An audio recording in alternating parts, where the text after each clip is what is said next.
Друзья, всем привет! В этом видео не только сделаем обзор вот этой вот орхидеи, разделенной макушки от корешков оставшихся. Посмотрим, сделаем обзорчик, как они себя чувствуют, что там с ними происходит.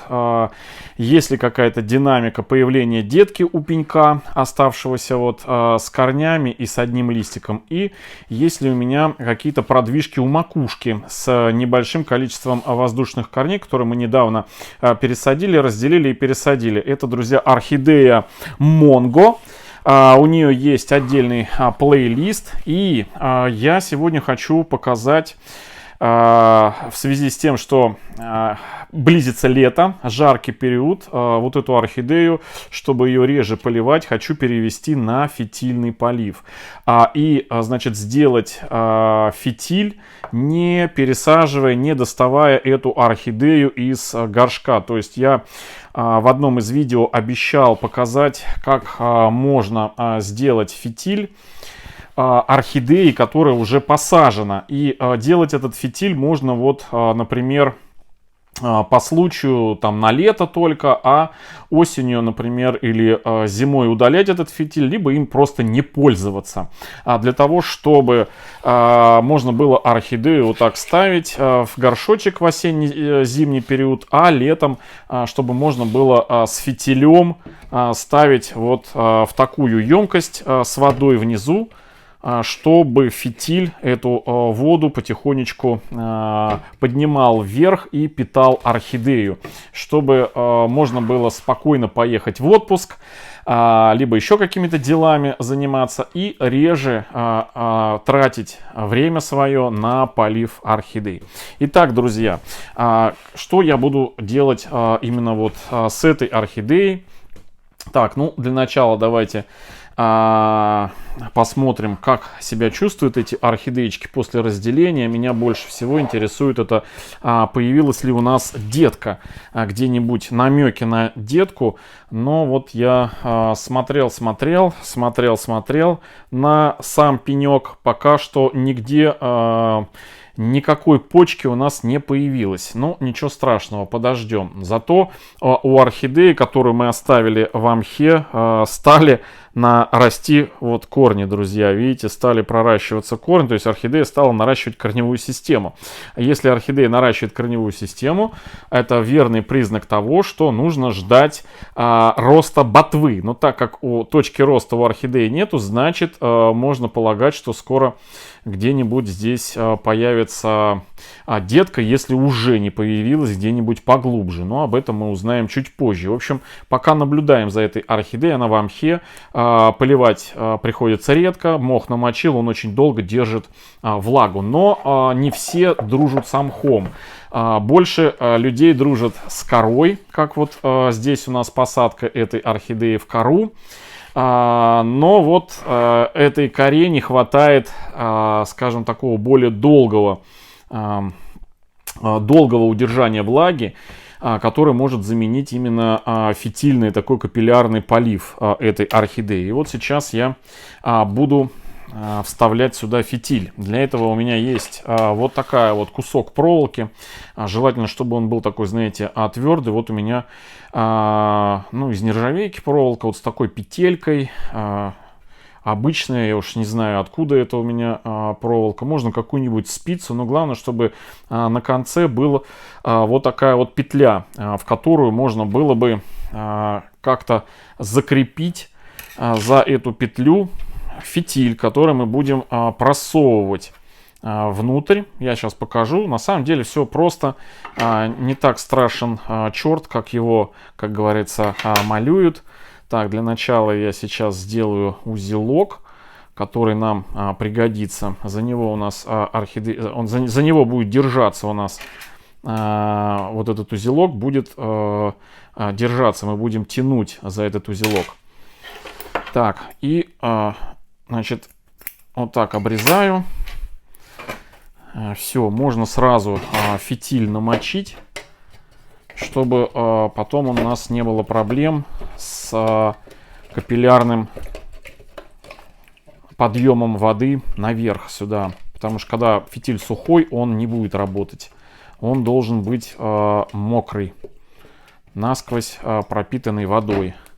Можно немножко отжать, но главное, чтобы он был влажный. Так. Теперь два варианта. Либо можно петелечку вот в саму вставить вот сюда. Сейчас я в середину в саму. Главное, чтобы зацепилась. Ну, вы поняли, чтобы вот эту проткнуть вот, насквозь ее.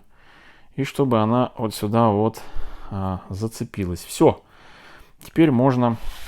Значит, фитиль я вставляю, друзья, сверху вниз через горшок на, как сказать, сейчас я переверну, ну, не получится, конечно, показать вам, вот в одну из дырочек вот этих вот методом тыка.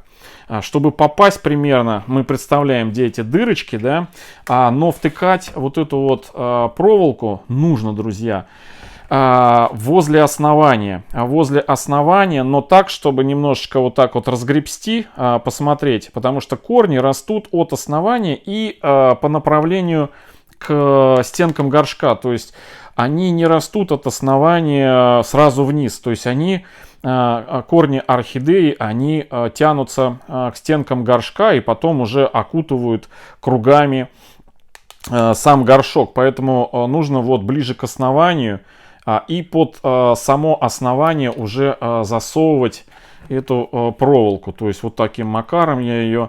Если где-то она натыкается на твердое, на кусочек там коры, то я кончиком пытаюсь как бы обойти этот кусочек коры, да, то есть, знаете, как чувствовать нужно, да, то есть этот кусочек убрать как-то в сторону. Но вот я уже на самом деле в дно уткнулся. И теперь пытаюсь найти дырку. Вот, одну из дырок. Ага, вот. Так, нет, не попал. В дно упирается у меня. Вот. Можно, конечно, но лучше всего в дырку попадать, друзья. Вот. Чтобы у нас пролез шнурок. Так, еще чуть-чуть, друзья. Ну, я вместе с вами смотрю сверху. Все, есть. Я нашел дырку. Вот она. Вот, вылез у нас. И теперь я просто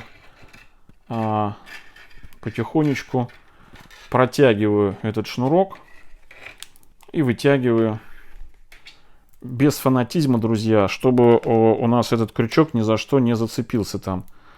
Вот. Так, узелок у нас застрял в пластиковую дырку, не пролазит. Вот, все, вылез. Ну и все. Вот так. Все просто на самом деле. Ничего сложного нету в этом. Единственный момент, что нужно чуть-чуть вытащить фитиль. Вот так вот. Фитиль вытащить. И здесь его обрезать таким образом, чтобы... Сейчас я сделаю узелок.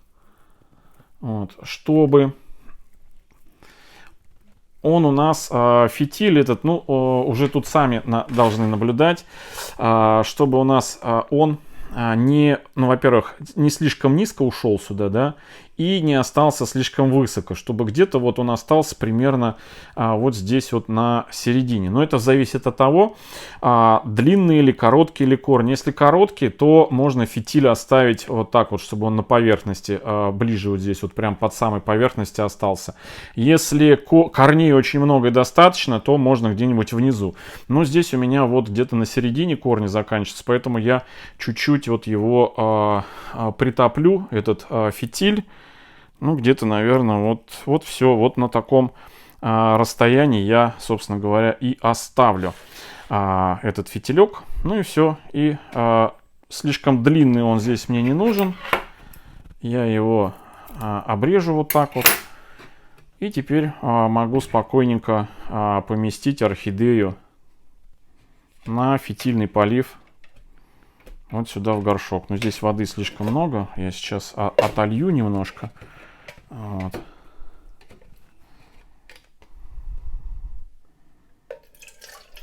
Вот так. чтобы дно горшка не намокало. Ну вот примерно вот так. Все, друзья. Вот такая вот несложная процедура, буквально несколько минут, и ваша орхидея снабжена, подуплотнить немножко грунт, ваша орхидея снабжена фитильным поливом. На летний период можно оставлять орхидею на то время, насколько вам нужно уехать, насколько хватит здесь воды, хоть вообще емкость совсем огромную вот, обеспечить. Но при этом вы должны понимать, что грунт не должен быть слишком плотный, чтобы он был такой, знаете, аэрируемый грунт. Это одно из условий фитильного полива, чтобы и влажно было, и при этом, чтобы проходил воздух среди кусочков коры, чтобы корни могли дышать.